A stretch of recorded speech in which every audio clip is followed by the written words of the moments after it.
So there's a new Hunger Games story on the way. But let me tell you, Sunrise on the Reaping is not what you might be expecting.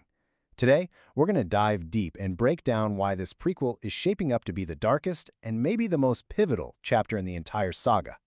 And this quote, it just nails it. This isn't just another trip back to the arena for fun, no. We're going back to witness the exact moment Panem as a nation just shattered. This story isn't about the games as entertainment. It's about the games as a weapon of pure, soul-crushing despair. So, why is this story so incredibly important? Well, we're going to break it down in 5 key parts. First, we'll look at the setting. Then we'll dive into the absolutely brutal anniversary games.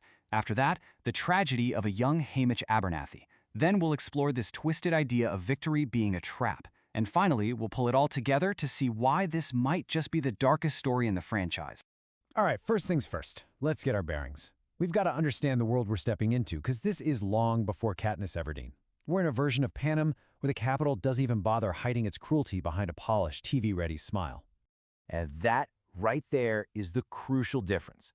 We're seeing the raw, unfiltered brutality of the system.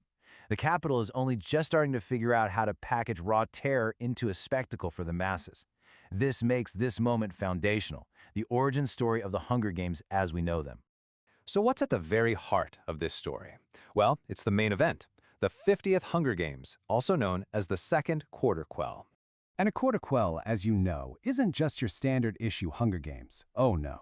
These are special anniversary editions, specifically designed to be an extra brutal reminder to the districts about who's in charge. The Capitol uses them to crank the horror up to 11. And for this one, the 50th, they came up with a twist that was just particularly cruel.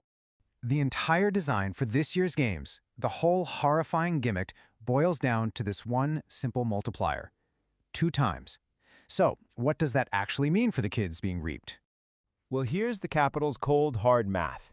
They're sending double the number of tributes into the arena. 48 children. Just think about that. That's twice as many families ripped apart. Twice as many deaths to broadcast across Panem. And in the Capitol's sick mind, it's twice the entertainment. So who is our guide through this grim spectacle? It's a face we all know, but a person we've never really met. A young Hamish Abernathy, decades before he became the cynical, broken mentor of District 12. And this is where the story gets really, really interesting.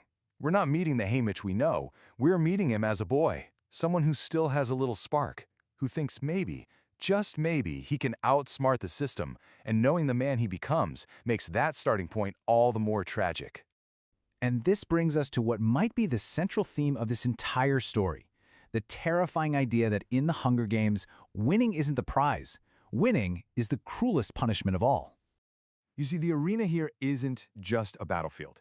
It's a laboratory of fear. It's a massive, twisted experiment to see how quickly you can strip away a person's humanity, to prove that deep down, when pushed, everyone is a monster.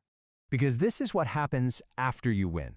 The cheering stops, the fanfares end, and then the Capitol begins its methodical process of breaking you. They take a survivor and turn them into a propaganda symbol, stripping away any chance they had at a real life. Their victory becomes a beautiful, gilded cage.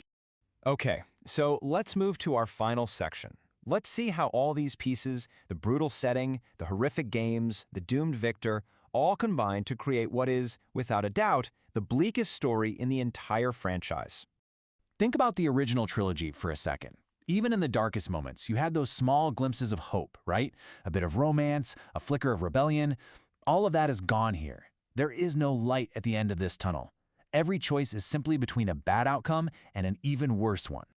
This quote just perfectly captures the soul of this story.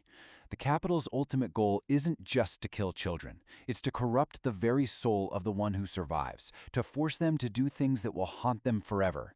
That makes them a living testament to the Capitol's absolute power. And so we're left with this one final provocative question. This story seems poised to reframe everything we thought we knew.